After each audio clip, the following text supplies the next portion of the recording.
भगवान पिता रात्रि शरदोत्फलम मल्लिका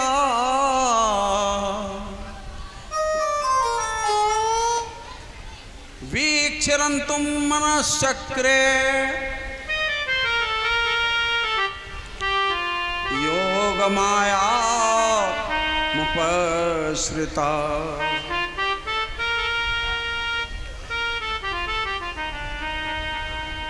5 अध्याय हैं। मेरा कोशिश रहेगी हमारी कि उन 5 अध्यायों को न सुना पाएंगे तो हल्का हल्का प्रणाम कर लेंगे। तारात्रि, वही रात्रि आ गई। एक बार गोपियों ने, छोटी छोटी गोपियां थी, यमुना जी के किनारे पर उन्होंने कात्यायनी मां से प्रार्थना की थी। ब्रज वाले जानते हैं कात्यायनी मां को। और उन छोटी छोटी बालिकाओं ने एक प्रार्थना की और प्रार्थना के बाद में उन्होंने कहा, मां मुझे कृष्ण के रूप में, कृष्ण पति के रूप में मुझे प्राप्त हो, कृष्ण पति के रूप में मुझे प्राप्त हो। मां मैं भी उनके साथ में रास करूं, मुझे ऐसा वरदान दीजिए। तारात्रि, वही रात्रि आ गई, शरद की बहुत सुंदर सी रात है। और इसी रात्रि में कन्हैया जी ने बंसी को बजाया और बंसी से कहा, बंसी देख तो सही, मैंने तुझे अपने होठों का तकिया दिया। कृष्ण, बात कहने की कला है। बांसुरी जब बजती है तो अगला हिस्सा होठों पे ही आता है। कृष्ण कहते हैं, बांसुरी मैंने तुम्हें अपने होठों का तकिया दिया और मैंने फूंक से तेरे सारे बदन में ऊर्जा दी। इतना ही नहीं किया बंसी मैंने तेरे साथ। देखो बंसी, मैंने बड़े प्यार से तुम्हारे पैर भी दबाए हैं अपनी उंगलियों से। बंसी बजाते तो उंगली चलानी पड़ती है। बंसी ने कहा, कृष्ण तुम्हें बातें तो आती हैं बनानी, इतनी प्यारी बातें करते हो, कोई खास बात है आज क्या? बोले कि हाँ, मैं तो ये बता रहा था, मैंने इतनी सेवा की, इतनी सेवा की, कोई साथ किसी को इतना रख नहीं सकता, मैंने हमेशा अपने साथ रखा। लेकिन बंसी तुम आज तक मेरे काम आई नहीं। लेकिन बंसी आज तक तुम मेरे काम नहीं कुछ आए। बंसी ने कहा कि प्रभु बताइए मैं आपके क्या काम आ सकती हूँ? मेरा तो बड़ा सौभाग्य है कि कम से कम आपने मुझे किसी काम के लिए याद तो किया।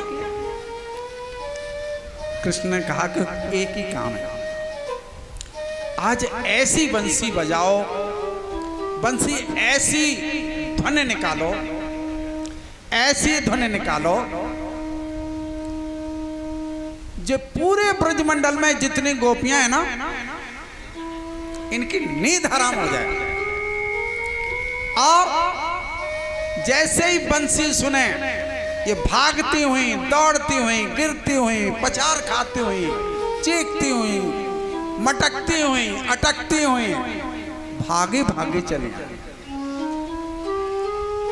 कृष्ण ने कहा, गोपियों बड़ी सावधानी से और जल्दी करना, विलंब न हो जाए। बस बंसी शुरू हो गई बजी। और जैसे ही बंसी बजी,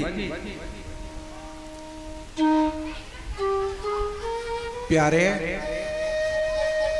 जो गोपियां जिस हाल में थी, सब अपना काम छोड़ छाड़ के भाग खड़े हुए आधी रात का समय, सारी की सारी गोपियां आ गए।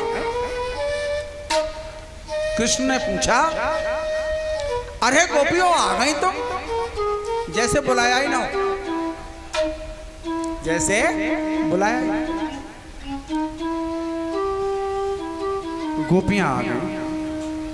कृष्ण ने धर्म का उपदेश दिया और गोपियों से कहा कि देखो गोपियों, तुम्हारे पति हैं, ससुर हैं, सास हैं, बड़े हैं, समाज है, और तुम पतियों को छोड़ के भाग खड़ी हुई, और वो भी आधी रात में। ये गृहस्थ मर्यादा तो है नहीं। आप यहां पे आ गए। गोपियां सर नीचे करके रोने लगे। अपने नाखून से जमुना जी की रेती में उन्होंने अपने नाखून से गड्ढा बनाना शुरू कर दिया। उनके आंसू गिरने लगे। कृष्ण से हाथ जोड़ के बोली, वाह कृष्ण वाह, पहले बुलाते हो और फिर बाद में धर्म का उपदेश देते हो। अरे मर्यादा बताते हो आप, ऐसी बंसी बजाते हो जो हम पे रहा नहीं जाता। कृष्ण तुम्हें छोड़ करके सारा संसार हमें बेकार लगता है, व्यर्थ लगता है। कृष्ण तुम्हें छोड़ के हम एक पल भी नहीं जी सकते। कृष्ण कब समझोगे मेरी पीड़ा को? कब, आखिर कब? तुम कहते हो ना पति को छोड़ाए। कृष्ण आज तक तुमने जो कहा मैं सुनती आई, लेकिन आज जो हम कहना वो भी सुन लो। देखो कृष्ण, किसी भी गृहिणी का, किसी भी देवी का यदि 6 महीने के लिए पति कमाने के लिए बाहर चला जाए,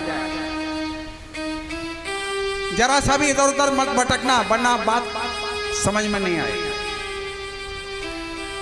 बाहर पति कमाने चला जाए, कमाल है, बहुत बढ़िया, आपने स्वीकृति तो दी। और वो पत्नी से कह के जाए कि देखो जब तक हम लौट के ना आए तब तक आप मेरे इसी फोटो को देख करके प्रणाम करके उठ जाया करना, और भोजन करने से पहले मेरे फोटो को ही देख लेना, मुझे प्रणाम कर लेना, सब काम ठीक होता रहेगा। कहीं जाया करो तो इस मेरे फोटो से ही आज्ञा लेके चली जाया करना। महिला ने, देवी ने कहा कि ठीक है, तो हम वैसा ही करें। गोपियां कहने हैं कृष्ण, कुछ समय के बाद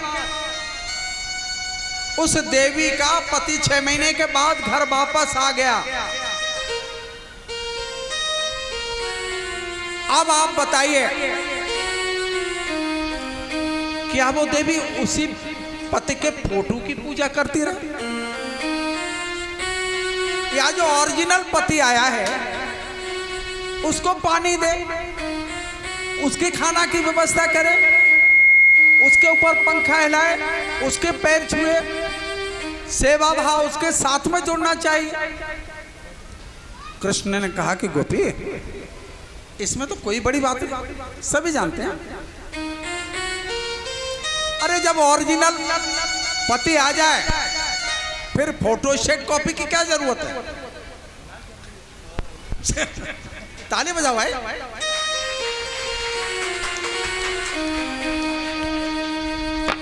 जब ओरिजिनल पति आ जाए फिर फोटो से मतलब क्या है? गोपियों ने कहा कि सत्य कह रहे हैं कृष्ण, बिल्कुल ठीक कहा आपने कृष्ण, बिल्कुल ठीक कहा। ये संसार के जो पति हैं ना कृष्ण, फोटो स्टेट की कॉपी हैं, संसार के नकली पति हैं प्रभु, नकली पति। आप हमारे असली पति हैं। आरती में गाते हैं ना, सबके प्राण पति, सब गाते हैं। वो प्रत्येक प्राणी मात्र के पति हैं, पतियों में भी परम पति हैं। हे कृष्ण, मैं अगर ये छोड़ के आ भी गई तो मैंने कुछ गलत नहीं किया।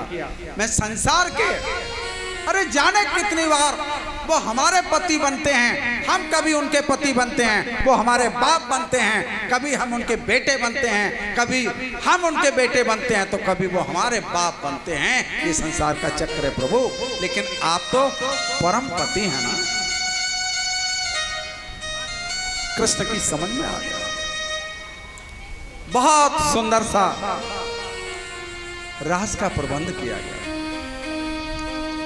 आज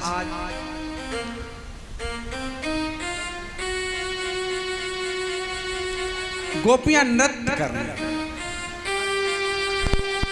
नृत्य करते करते करते करते कृष्ण उन गोपियों के साथ नृत्य कर रहे हैं।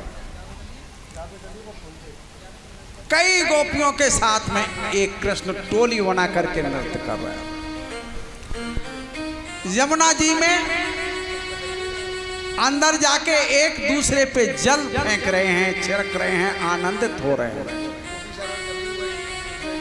यहां तक भागवत जी में लिखा है कि एक दूसरे को पान तक दे रहे हैं, और वो भी हाथ से नहीं।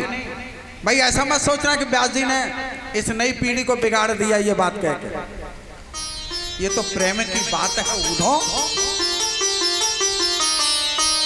गोपियां प्रेम से पान चबाती हैं और उसी बचे हुए हिस्से को कृष्ण लेते हैं, और कृष्ण जब खाते हैं पान को तो उसी बचे हुए कृष्ण को गोपियां खाती हैं। आई बात, सच में आप ताली बजा लेते हो? कंजूसी से बताइए, नंबर कम दिए हमें, एक बार बजा के दिखा दो मेरे भाई। क्या बात। मैंने ये भी कहा इसके बाद, आखिरी लाइन तक मेरी ये बात पहुंचे ताकि मुझे कोई दोष न दे। कृष्ण की कोई कथा अनुकरणीय नहीं है मेरे भाई। कृष्ण ने जो किया वो आप मत करिए। एक भी काम आप कर नहीं सकते, सीधी सच्ची बात। उनकी बात तो मान सकते हैं, उनके उपदेशों पे चल सकते हैं, आप माखन नहीं चुरा सकते, गोपियों को नहीं पटा सकते। बुरा मत मानना मेरी बात का, जी सर। इधर वाले ना माने, मतलब वो हाल नहीं हो सकता। और तो अच्छा सच बताओ, कृष्ण का कौन सा काम करोगे? गोवर्धन पर्वत उन्होंने 7 दिन तक उठा लिया। पर्वत का मायने समझते हैं ना? यहाँ का आदमी 10 किलो वजन लेकर के अगर खड़ा कर दो, उंगली पे उठाने की बात छोड़ो, हाथ पे भी खड़ा करो तो 10 घंटे खड़ा नहीं हो पाएगा। क्या अनुकरण करेंगे आप? इसलिए कहता हूं, इसलिए ही कहता हूं, वो विष को दूर करने के लिए, कालिया नाग को पकड़ने, मारने के लिए, भगाने के लिए, भगाने के लिए, अभी आपने सुना कि उस जहरीले कुंड में छलांग लगा दी।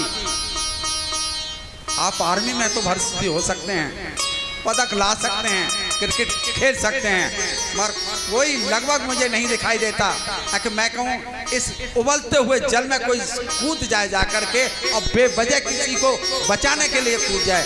आज ऐसा कम ही संभव है, कम ही संभव है मेरे भाई। इसलिए राम अनुकरण, राम ने जो किया वो आप करिए। माँ बाप की सेवा की करिएगा। उन्होंने चरण स्पर्श नहीं किए, आपको फिर ताज्जुब होगा, फिर उल्टे बोल गए सर जी। मैं सही कह रहा हूं? नो, स्वामी जी मैं फिर भी दावे के साथ कहता हूं, उन्होंने चरण स्पर्श नहीं किए। अरे उन्होंने यूं यूं करके, ऐसे करके, वैसे करके ये नहीं किया। मात पिता गुरु नाम है माथा, माथा को ही उनके चरणों में रख दिया।